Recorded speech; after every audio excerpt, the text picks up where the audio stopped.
Voilà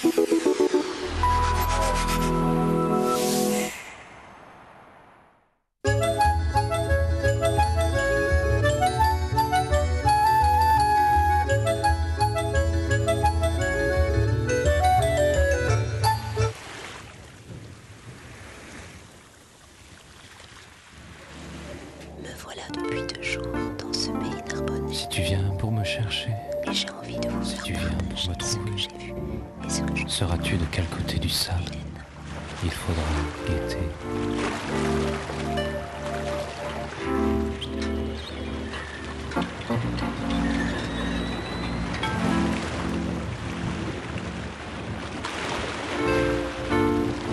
Je cherche Yann Pajot, c'est un charpentier de marine et un passionné de bateaux. Parce qu'avec lui, j'ai envie de vous faire découvrir les étangs de Bages et de Sigean. Il y a un vent. Et la nautique, c'est à proximité de Narbonne. C'est un port de plaisance qui a été créé il y a une centaine d'années.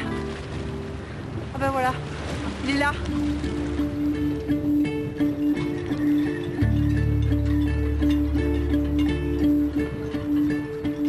Coucou. Yann Pajot et le Mériflore. Ça, c'est un beau bateau. Hein. Oui, c'est une barque catalane de 1949 qui a été construite à Sète. On s'en servait pour pêcher? Pêcher l'anchois, la sardine et toute autre sorte de poissons sur les étangs et en mer. Alors on va mettre les voiles? Non, alors aujourd'hui on ne va pas pouvoir. Pourquoi? Parce qu'il y a 100 km/h de vent du nord, parce que c'est un formidable outil de découverte du territoire avec du beau temps.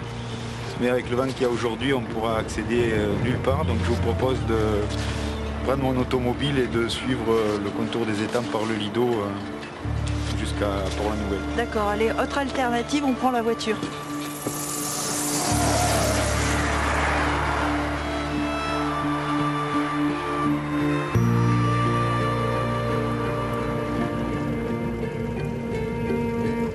Et quand est-ce que vous avez commencé à restaurer des bateaux, Yann? Mon premier bateau que j'ai restauré fait seul, sans aide extérieure, c'est il y a 21 ans maintenant. À l'époque, j'avais 16 ans. C'est un travail de titan, mais c'est extrêmement formateur pour la suite des événements. Alors aujourd'hui, il y a également une autre activité qui est celle des chantiers d'insertion. Donc ça, c'est une activité qui a débuté en 1998. Lorsqu'on a pris en charge la restauration du plus vieux bateau d'Europe navigant, c'est la dernière barque de canal, de patronne de Canal du Midi, la Marie-Thérèse, qui était un bateau d'une telle ampleur qu'on ne pouvait pas assurer sa restauration en interne, ce qui fait qu'on on est passé à double volet en fait, avec un rôle de préservation du patrimoine et un rôle social aussi avec la création de ces chantiers d'insertion pour pouvoir restaurer ces bateaux.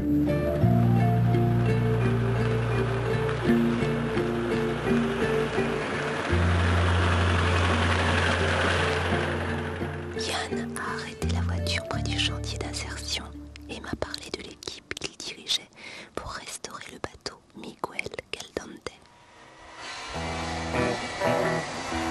C'est un chantier qui va durer combien de temps? Alors c'est difficile à dire parce que les personnes qui travaillent avec nous n'ont pas nécessairement la connaissance du métier.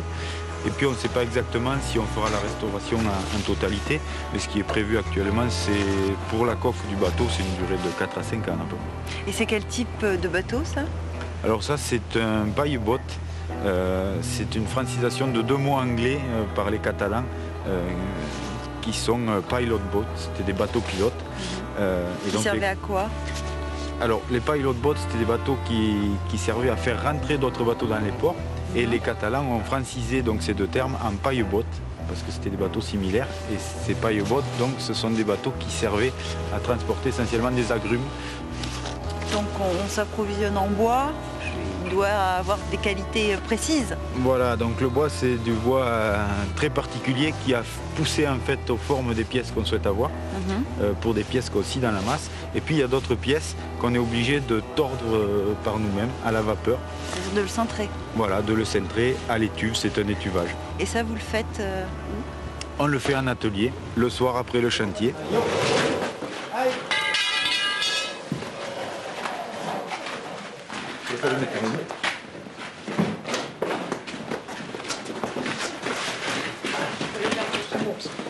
Doucement, doucement, doucement, c'est bon. Paris, ils les ont mis comment là? C'est bon? Elle touche là ou pas?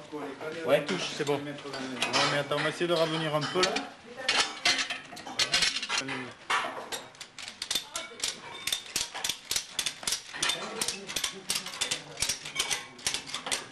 J'avais l'impression que Yann Pajot était habité par un rêve éveillé. Après un combat de l'équipe avec le bois tous les soirs, chaque lendemain, Yann rapportait les barreaux arqués pour les placer sur le bateau et lui donnait vie petit à petit.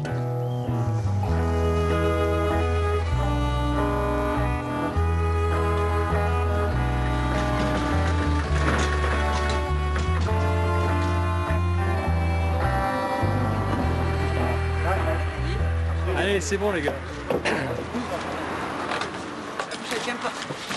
Waouh, j'y suis plus. Un petit quart de tour. Voilà, super. C'est bon? 1, 2, 3.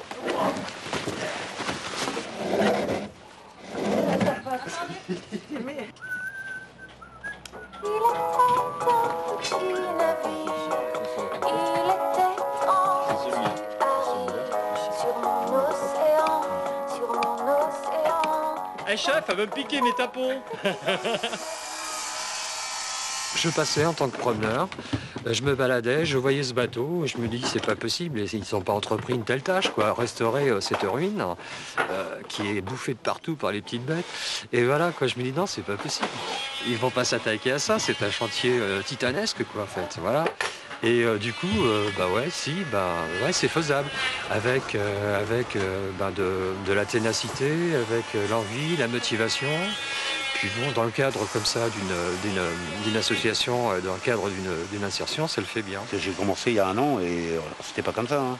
Et le fait qu'on voit ce qu'on fait, c'est important, quoi.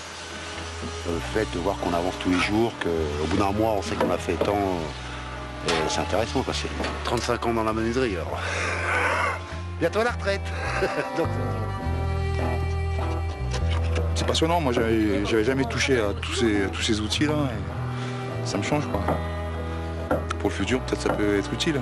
Je trouve que c'est un but très intéressant que s'est fixé l'association d'une part, et Yann qui y est pour beaucoup aussi, puisqu'il apporte son savoir-faire et sa motivation, et l'amour du bateau.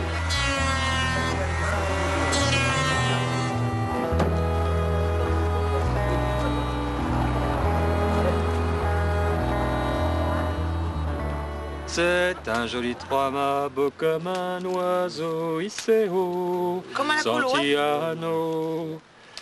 18 nœuds, 80 tonneaux, j'y suis fier d'y être matelot. Tiens bon la barre et tiens bon le vent, hissé haut, Santiano. De partie, j'en ai le cœur haut, en quittant les feux de Saint-Malo. Tiens bon la vague et tiens bon le vent, hissé haut, Santiano. Si Dieu veut toujours droit devant, nous irons jusqu'à San Francisco.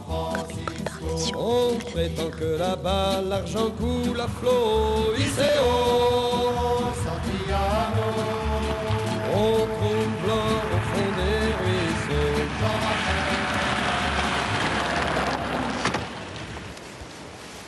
Vous voyez Hélène, là on aperçoit Sainte-Lucie. Donc c'est une ancienne île, elle est aujourd'hui reliée au continent par plusieurs voies, notamment le Lido qu'on vient d'emprunter depuis la nautique en voiture, mais aussi la voie ferrée qui est à côté ici, et puis le canal qui est là, qui est le canal de la Robine. Que vous utilisez avec le Marie-Thérèse? Alors effectivement, la Marie-Thérèse, c'est la dernière barque de patron du canal du Midi. C'est un bateau avec lequel on navigue régulièrement sur ce canal.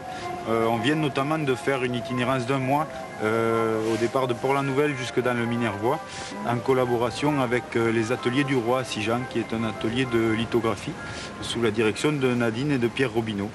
Et ça, c'est un atelier qui se perpétue le mercredi à Sijan.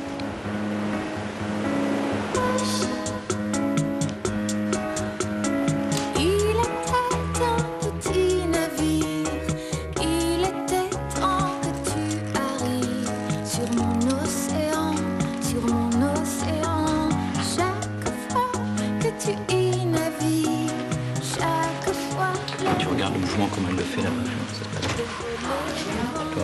tout doucement comme ça. Ça avance. Si l'outil ne marche bien, tu peux en essayer d'autres. Concernant le projet même du livre autour de la Marie-Thérèse et du canal de la Robine, atelier itinérant sur le canal avec d'autres animateurs du territoire du parc naturel. Ce projet a duré un mois, en septembre et octobre. Et à la suite de ce projet, on a eu envie que ça continue dans autre chose, qu'il y ait une projection dans une autre création. Et on a proposé que les classes puissent élaborer un livre. C'est trop petit, mais j'arrive pas à le faire plus grand. Et si tu en faisais qu'un bout, au lieu de faire le bateau complet, tu fais qu'un morceau du bateau. Comme ça, il est plus grand.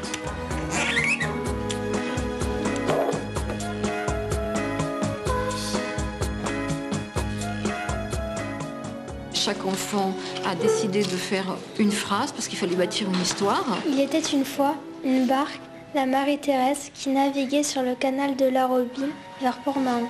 Le capitaine Jack Sparrow et ses animaux allaient à la campagne chercher du vin pour remplir les tonneaux. Elle heurta un iceberg et coula. Quelques années après, elle était ensevelie sous plusieurs mètres de sable. Yann trouva le tas de sable et le jeta autre part. Marie-Thérèse ressuscita. Yann prit sa boîte à outils et l'emmena en balade. La répara d'un coup de main. En route, il fut ravalé par un kraken, dans l'estomac duquel ils rencontrèrent le Titanic. Et c'est ainsi que sont nés plein de petites titaniraises. Plein de petites titaniraises. Titaniraises.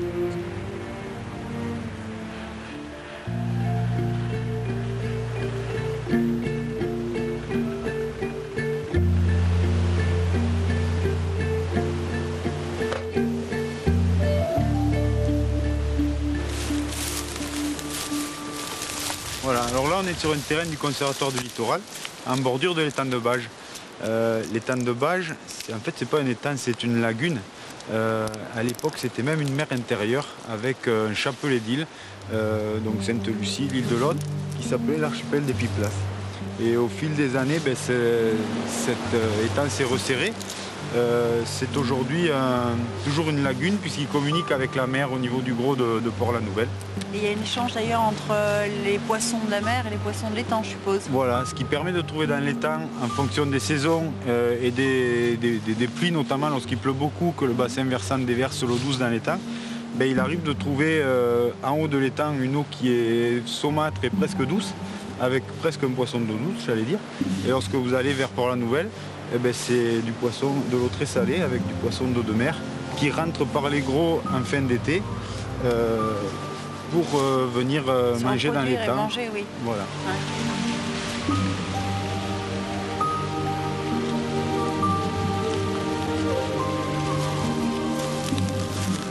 Oui, je comprends que le village attire de nouveaux arrivants. Oui, c'est un village magnifique qui a gardé son caractère préservé et pittoresque et sa lumière aussi. Voilà. À l'origine, c'était essentiellement des pêcheurs qui vivaient. C'est vrai qu'aujourd'hui, la population a tendance à changer avec l'arrivée de personnes qui ont une sensibilité artistique. Voilà. On a même des initiatives étonnantes, comme en 91, une association, l'Étendard, qui s'est créée.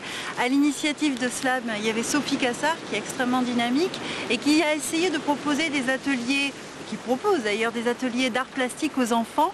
On peut même louer des œuvres, ça fait partie de l'artothèque. Et moi, j'ai pris un tableau abstrait, très beau.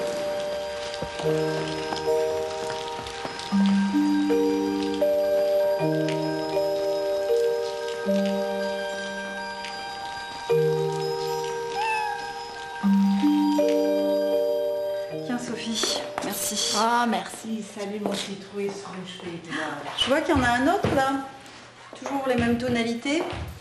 J'aime bien le travail de Martine. Hein. C'est aussi Martine, c'est exactement pareil. Et puis après, tu peux rester dans le même truc. Et tu peux complètement changer. Et là, on est sur un truc complètement différent. On est sur Philippe Santou, des ambiances de pastel, du chatoiement de couleurs, du rythme. Voilà, et figuration. Ouais, tout à fait. Ça, c'est assez puissant. Hein. Voilà, Zineb Guérout. Alors ça, c'est une artiste marocaine, quasiment sur le minimalisme, mais en même temps avec un contemporain très fort, le noir, le rouge, tout en subtilité quand même, hein, mais c'est chatoiement comme ça. Et puis dans le des regard. paysages. Ouais, mais des paysages. je me demande si je vais pas craquer plutôt pour une petite gravure. Alors là, vous avez l'embarras du choix parce que justement en ce moment sont présents sur nos murs le mini-print international de gravure. Alors ça, c'est un concours international de gravure qui regroupe des artistes venus du monde entier. Ils se regroupent autour d'une technique d'estampe ou de plusieurs techniques d'estampe. Donc là, il y a 5 continents, 52 pays, bref, 665 artistes.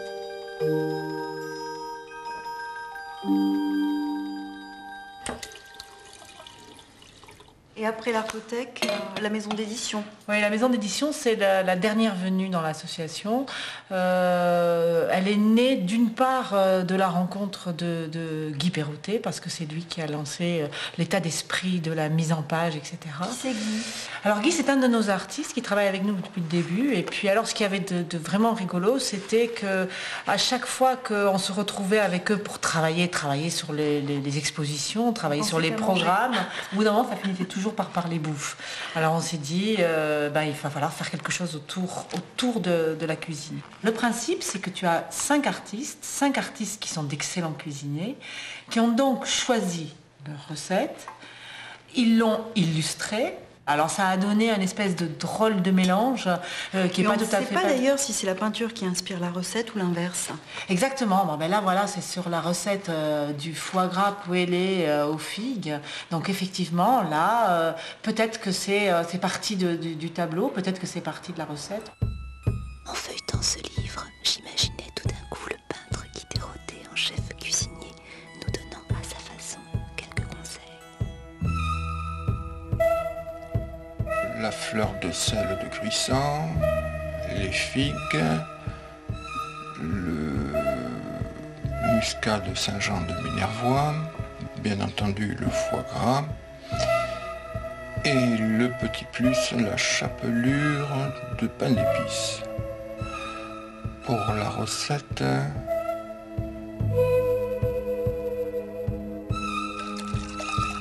faire réduire demi-bouteille de Saint-Jean. Une fois qu'on a obtenu le sirop, rajouter la fin de bouteille et plonger les figues à l'intérieur et les laisser confire. Pendant ce temps-là, je vais aller couper le foie gras en tranches assez épaisses.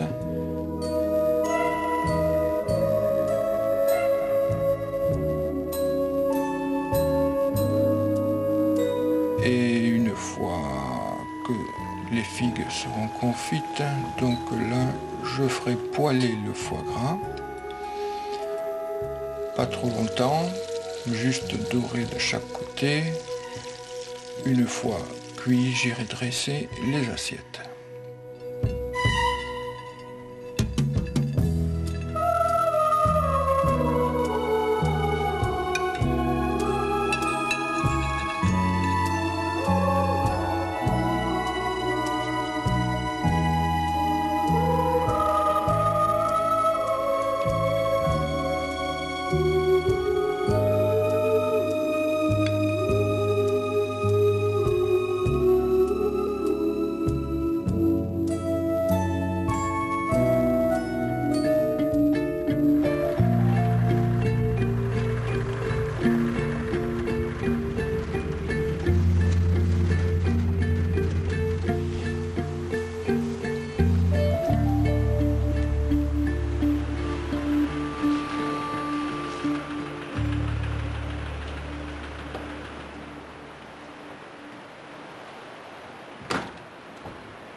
Donc là, on est devant l'ancienne maison des archevêques de la ville de Narbonne. C'est ce qu'on appelle le château sur l'île de Sainte-Lucie. On est là à l'entrée de Sainte-Lucie. Donc c'est un terrain de 227 hectares qui appartient maintenant au conservatoire du littoral. Vous avez investi avec les ateliers de mémoire? Oui, les ateliers de la mémoire. C'est un chantier naval associatif qui fait partie d'un CPIE, c'est Centre permanent d'initiative pour l'environnement, et qui effectivement est basé ici. Donc on fait de la restauration de bateaux liés au territoire de la Narbonnaise. En plus, on a un biotope extraordinaire sur cette île, avec des climats différents. Le plus intéressant sur Sainte-Lucie, c'est effectivement la surface et la beauté de l'île. C'est un joyau dans un écrin de verdure. L'île est aujourd'hui plantée en pin. Il y a 7 biotopes différents sur ce site, ce qui fait sa spécificité, avec notamment des endroits au bord du canal avec l'équivalent d'un climat continental et en plateau l'équivalent de la garrigue avec les senteurs de romarin, de thym. Il y avait même de la vigne sur Sainte-Lucie, comme partout autour des étangs de Bages et de Sigean. Alors bien sûr, avec la crise viticole, certains chais ont été à l'abandon, mais réinvestis par d'autres, comme au hameau du Lac, qui accueille aujourd'hui un lieu d'art contemporain. Et le gardien, Patrick Sauze, est bien mystérieux.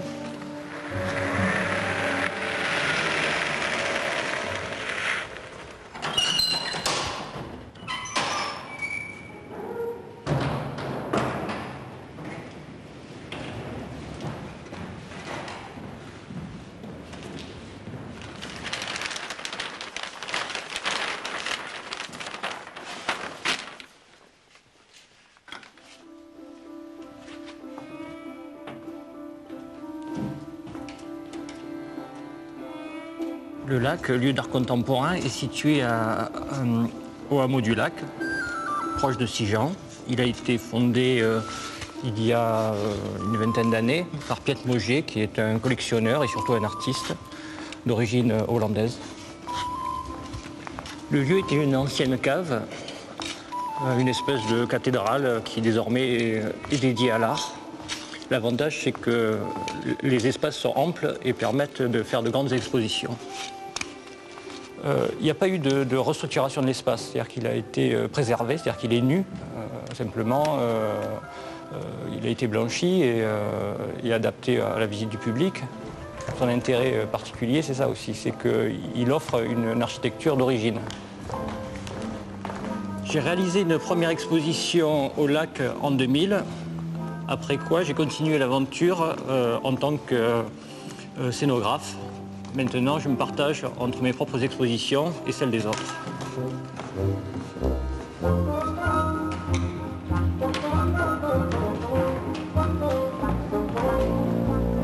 C'est une pièce de Olivier Debray, qui est datée de 1962. C'est ses débuts, des débuts qu'on ne connaît pas. Le lac, c'est un endroit aussi où on peut voir des pièces qu'on ne verrait pas ailleurs, tout simplement parce que c'est un choix de collectionneur, pas forcément un choix d'institution. C'est un choix d'un artiste qui s'intéresse à un autre artiste.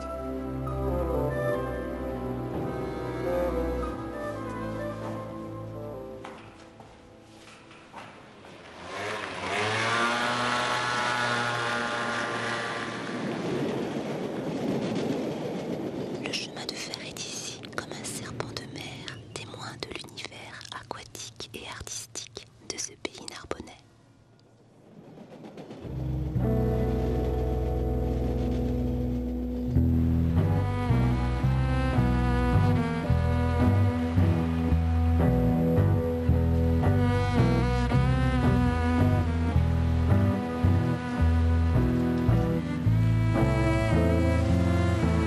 Mais tiens, à propos d'artistes et de personnages atypiques, voilà Emmanuel Darlé, c'est un écrivain de Narbonne. Bonjour. Vous êtes courageux. Oui, là aujourd'hui c'est quand même bien froid. Hein. D'habitude je viens de là, en avion, parce que je fais de l'aviron à Narbonne.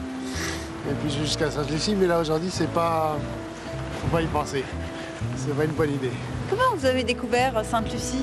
En fait, ça fait 10 ans que j'habite Narbonne, parce que je suis un Parisien au départ. Et ma première idée de Narbonne, c'était d'abord la mer, évidemment. Et puis finalement, la vraie découverte, c'est les étangs autour, à partir de la nautique, Bages. Et puis je suis venu jusque-là d'abord à pied, en vélo, maintenant en avion, comme j'ai dit tout à l'heure. Mais j'aime beaucoup cet endroit, parce que j'aime beaucoup l'espèce de mélange entre la terre et l'eau, entre les étangs, le canal, la mer, les espèces d'étapes comme ça. Et c'est ce qui fascine, la mer, les étangs, tous ces éléments qui s'imbriquent. Ouais, et puis le côté... j'aime bien ce côté sauvage, quoi. Les éléments, le vent, et puis l'eau, les oiseaux, j'aime beaucoup ça, enfin, cette espèce de mélange, quoi. Vous écrivez sur ces thèmes? Moi, je suis plutôt romancier, j'écris sur plein d'autres choses, j'écris du théâtre aussi. Mais c'est vrai que il y a quelque temps, le Parc national de la Narbonnaise m'a commandé un texte sur l'eau en général. Et donc j'ai écrit plusieurs petits textes comme ça, un sur la mer en particulier, un sur la mer qui commence par Alangui je suis. Je suis l'eau, allongée d'un côté, l'autre, m'étirant d'une rive, l'autre, goûtant ici et là-bas des roches et du sable, je suis huile ou furie. Je me démonte, je me remonte, vague, emportement ou vraie tempête. Retrouver le calme, suivre les conseils du ciel et des nuages, simplement me laisser parcourir. Oui, je suis l'eau. Même si nous sommes restés sur la rive, je suis enchantée d'avoir découvert ces contrées à la saison morte. Une atmosphère entre vent rude, mémoire et rêverie.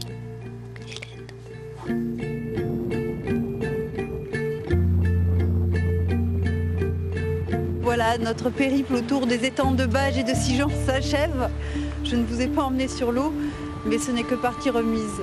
À très bientôt.